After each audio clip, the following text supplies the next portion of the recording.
Muito boa noite, seja bem-vindo ao Jornal 10. Vamos às manchetes. Mais 2 crianças estão desaparecidas na cidade da Praia. Em Porto Novo, desemprego, falta de embarcações e reconversão das pescas preocupam pescadores. ONU, mulheres anunciam a primeira embaixadora regional da boa vontade para a África. Espanha, cadáveres de migrantes foram resgatados em Melilla. Em Angola, Economist revê em baixa o crescimento de Angola de 2,4% para 1,8% este ano.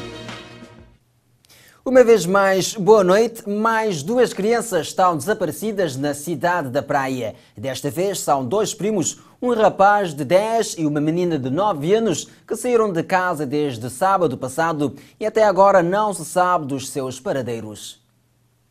De acordo com o online, as crianças residem no bairro de Castelão, mas estavam em Achada Limpo, onde foram passar o final de semana com a avó, quando desapareceram. Segundo dizem, os familiares saíram para ir comprar açúcar, a pedido da avó, e até então não voltaram. Os familiares acionaram a polícia, que desde domingo tem feito buscas na área. Este é mais um caso de desaparecimento de crianças na cidade da Praia.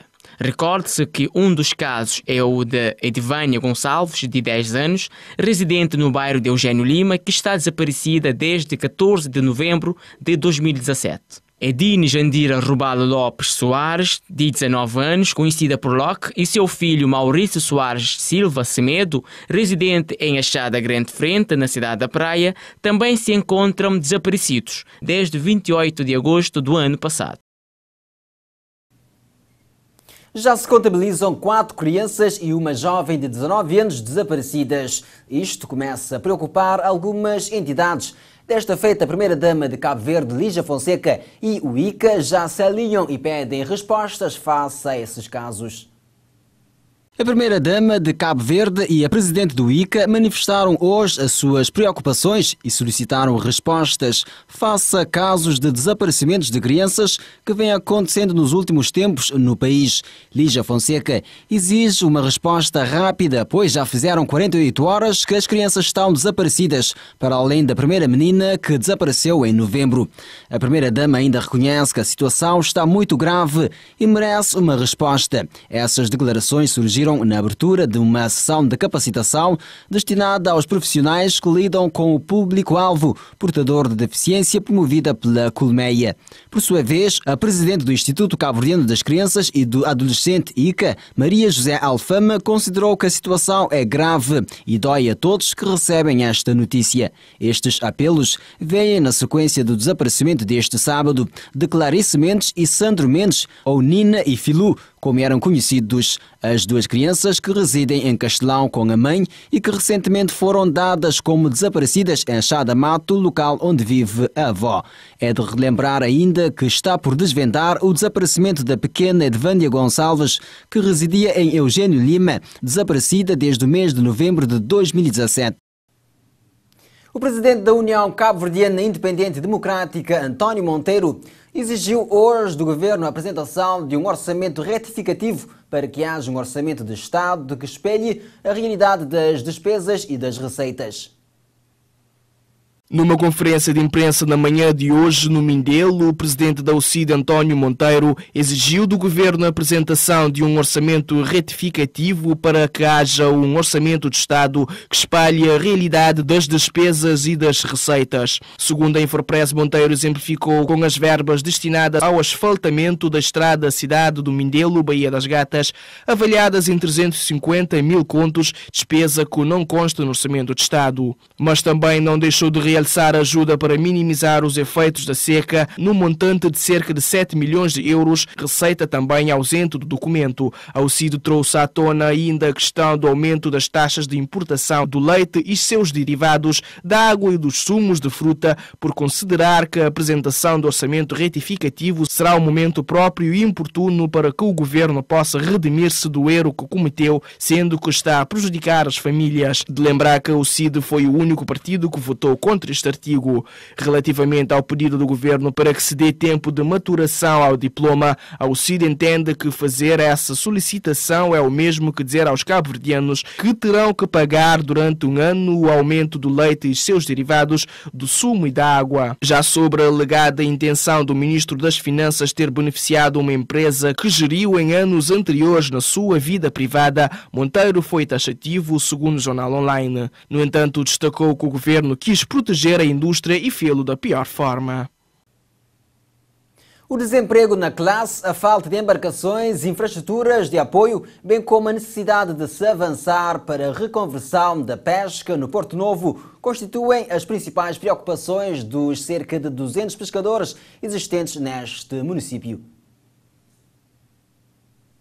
Nesta data em que se comemora o Dia do Pescador Cabo-Verdiano, assinalado este ano sob o lema Por uma pesca sustentável protege o ambiente marinho, as associações de pescadores no Porto Novo dizem-se preocupados com a situação de desemprego que afeta grande parte dos pescadores, problema que se coloca de forma particular no Tarrafal de Monte Trigo. Segundo a Associação dos Pescadores do Tarrafal de Monte Trigo, mais de 80% dos pescadores nessa comunidade pescatória estão atualmente no desemprego devido à falta de embarcações. Em todas as comunidades, as associações de pescadores têm estado a reclamar a construção de arrastadouros de botes ou construção de pequenos cais de pesca para o apoio à atividade pesqueira no Porto Novo, onde existe um dos maiores bancos de pesca de Cabo Verde, o Banco do Noroeste, em Tarrafal de Monte Trigo.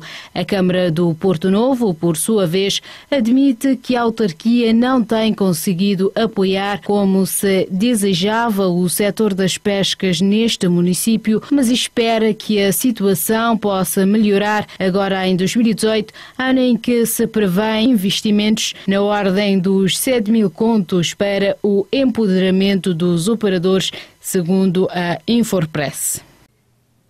O grupo parlamentar do PICV promove a partir desta segunda-feira 2 dias de jornadas descentralizadas na Ilha do Sal, com o objetivo de se inteirar dos desafios e constrangimentos da ilha em diversos setores de desenvolvimento. O grupo parlamentar do Partido Africano da Independência de Cabo Verde promove a partir desta segunda-feira 2 dias de jornadas descentralizadas na Ilha do Sal. Uma iniciativa que, segundo um jornal da praça, enquadra-se na missiva dos deputados estarem perto das populações e em sintonia com os seus anseios e aspirações. Ainda conforme a mesma fonte, o objetivo dessas jornadas vão servir para esse grupo parlamentar se inteirar dos desafios e constrangimentos da ilha em diversos setores de desenvolvimento. A agenda prevê encontros com a população vistas a instituições ligadas à segurança pública, saúde, turismo e pescas. No âmbito do Dia Internacional da Tolerância Zero para a Mutilação Genital Feminina, assinalada 6 de fevereiro, a ONU Mulheres anunciou a nomeação da renomada ativista Jarra Doucouré da Gâmbia como embaixadora regional da boa vontade da ONU Mulheres. De acordo com uma nota de imprensa, a ativista nomeada mostrou-se orgulhosa por fazer parte da ONU Mulheres na luta pelos direitos das mulheres e das raparigas em toda a África. As meninas de África e do mundo precisam saber que seu futuro é maior do que elas imaginam, salientou. A Doucouré dedicará o seu trabalho para apoiar na advocacia da ONU Mulheres, com vista em acabar com a mutilação genital feminina e o casamento infantil em África, com foco na mobilização de jovens. Globalmente, 200 milhões de meninas hoje sofreram mutilação genital feminina. Na África, cerca de 125 milhões de meninas e mulheres vivas hoje se casaram antes dos 18 anos de idade. Elas experimentaram uma série de consequências negativas, de altas taxas de morte no parto até ao final da sua educação. Aspectos negativos que dificultam a mulher na luta contra a pobreza e desigualdade e também na tomada das suas próprias decisões. A cabo-verdiana Yara dos Santos é uma das 20 mulheres que serão galardoadas com o Prémio Mulheres Empreendedoras em Portugal, Europa, África 2017, prémio que será entregue no dia 30 de março na cidade do Porto. Yara dos Santos, escritora e presidente da Associação de Relações Públicas de Cabo Verde, foi galardoada com o Prémio Internacional Mulheres Empreendedoras em Portugal, Europa, África 2017. A escolha da cabo-verdiana para este prémio deve-se, segundo a organização da segunda edição da Gala Noite de Mérito das Mulheres Empreendedoras em Portugal, Europa, África de 2017. A escolha da cabo-verdiana para este prémio deve-se, segundo a organização da segunda edição da Gala de Noite de Mérito das Mulheres Empreendedoras em Portugal, Europa e África 2017, se deve às diversas iniciativas inspiradoras que têm levado a cabo com a incidência para o empoderamento dos jovens, das meninas e das mulheres, nomeadamente nas áreas da escrita, comunicação e liderança. Durante a premiação, que vai acontecer no dia 30 de março na cidade do Porto, em Portugal, serão distinguidas 20 mulheres com o Oscar das Mulheres Empreendedoras em diversas categorias como política, moda, apresentação, desporto, música, entre outras. O trabalho da Cesária Évora será destaque em março, anunciou hoje a Dutch Well durante o Festival Cultural Além Fronteira. O evento vai reunir músicos para debate sobre fronteiras e desertificação no planeta.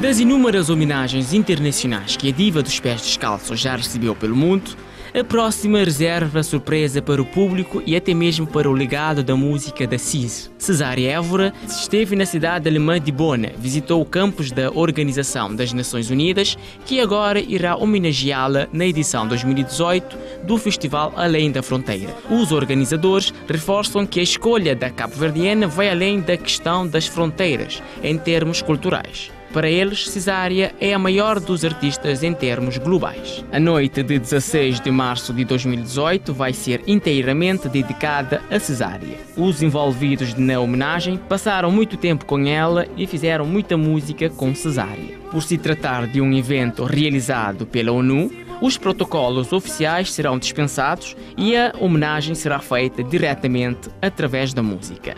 A terceira edição deste festival terá lugar de 9 a 25 de março.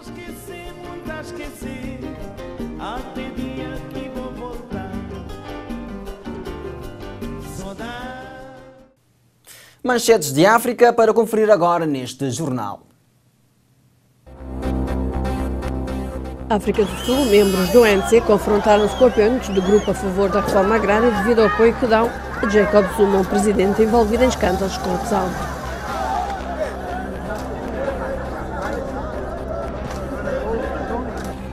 No Quênia, manifestantes protestam em Nairobi contra o encerramento pelo governo de várias televisões. Senegal, o presidente Macky Sall realiza parceria global de educação com o presidente francês Emmanuel Macron, que prometeu 200 milhões de euros em ajuda externa.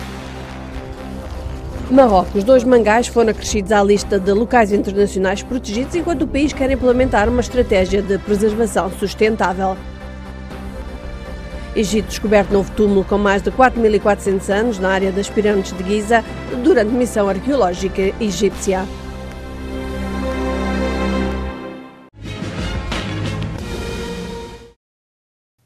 Após as manchetes de África, tempo agora para conhecer as manchetes do mundo. A França decorre em Bruxelas o julgamento de Salah Abdeslam, suspeito de sobreviventes a ataques terroristas em Paris em 2015 que mataram 130 pessoas. A Síria prossegue operações de busca de sobreviventes na província de Idlib, depois de ter sido lançada bomba de clorino sobre esta cidade que se encontra sob controle dos rebeldes.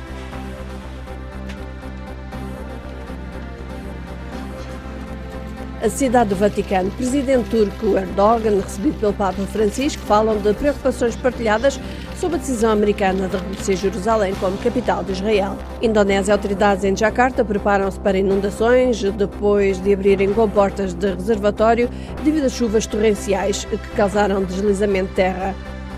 Costa Rica, Fabrício, um cantor rock evangélico, confronta-se com o candidato centro-esquerda Carlos Alvarado na segunda volta das eleições presidenciais. Avançamos para a página internacional. A Economist Intelligence Unite reviu em baixa a previsão de crescimento da economia de Angola, antecipando para este ano uma expansão de 1,8%, menos de 0,6 pontos percentuais do que os 2,4% previstos.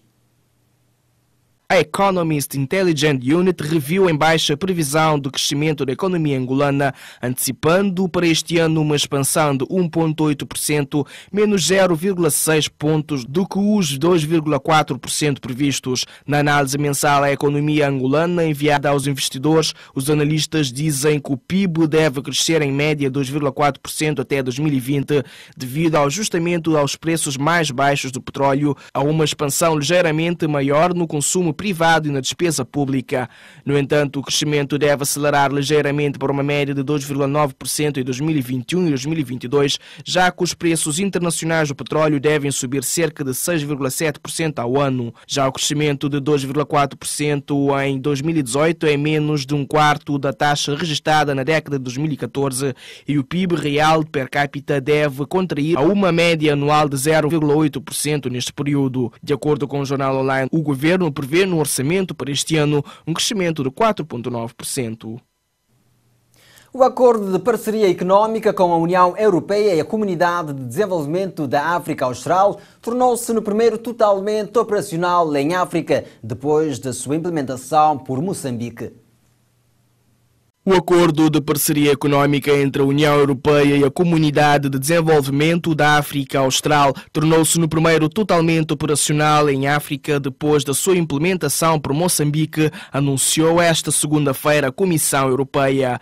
Em comunicado, o Executivo Comunitário apontou que Moçambique foi a última peça do puzzle a ser colocada no acordo entre a União Europeia e a Comunidade de Desenvolvimento da África Austral, depois de os outros 5 países, o Botsuana, Lesoto, Namíbia, África do Sul e Suazilândia já terem implementado o acordo de parceria económica em outubro de 2016. A Comissão Europeia sublinhou que ao implementar o acordo, o tal significa que Moçambique não terá que pagar taxas alfandegárias nas suas exportações para a União Europeia, estando previsto que ao abrigo deste acordo, Moçambique irá progressivamente, ao longo de diversos anos, reduzir ou eliminar taxas alfandegárias para muitas das exportações da União Europeia.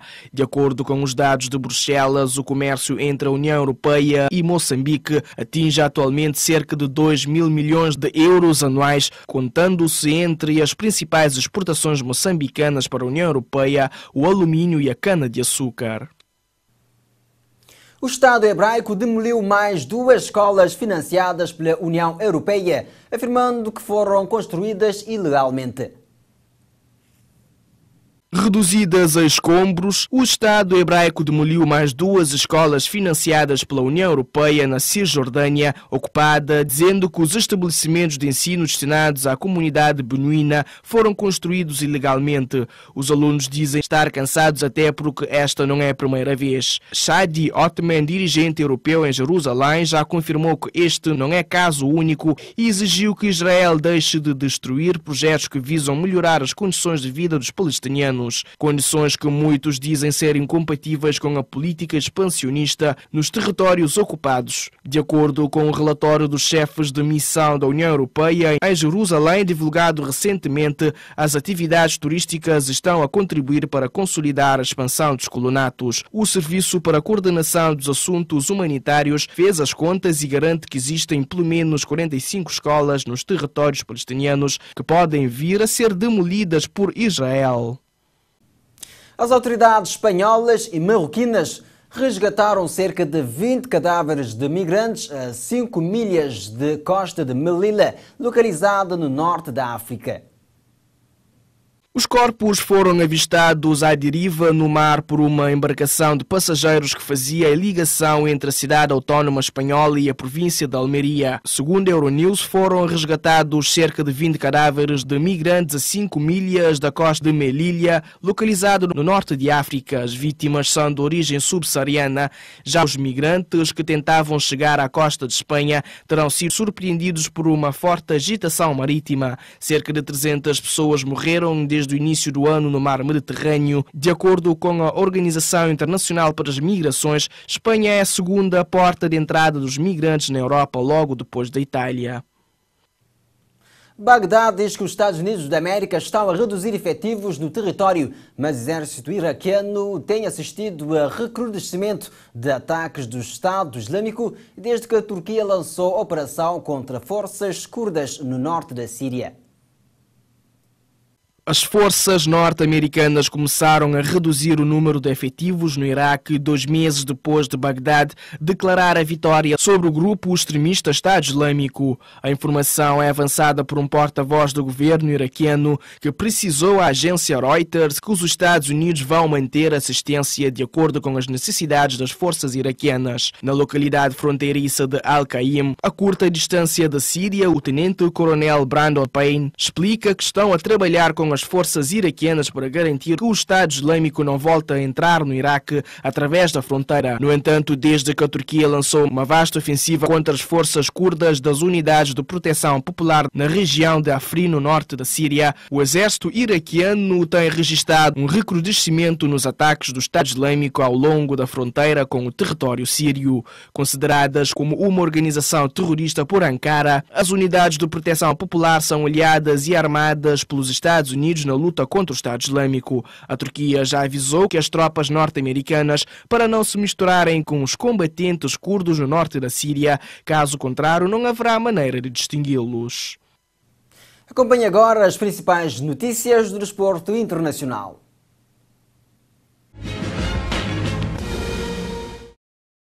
A imprensa italiana revela que o Inter terá praticamente fechado a contratação do avançado Lautaro Martinez junto de Racing por uma verba em torno dos 23 milhões de euros. De acordo com a Sport Itália, o Inter terá conseguido bater a concorrência do Atlético de Madrid, Real Madrid e Roma pelo passe do atacante de 20 anos. Lautaro Martinez irá assinar por 3 temporadas com a opção de compra por mais uma época.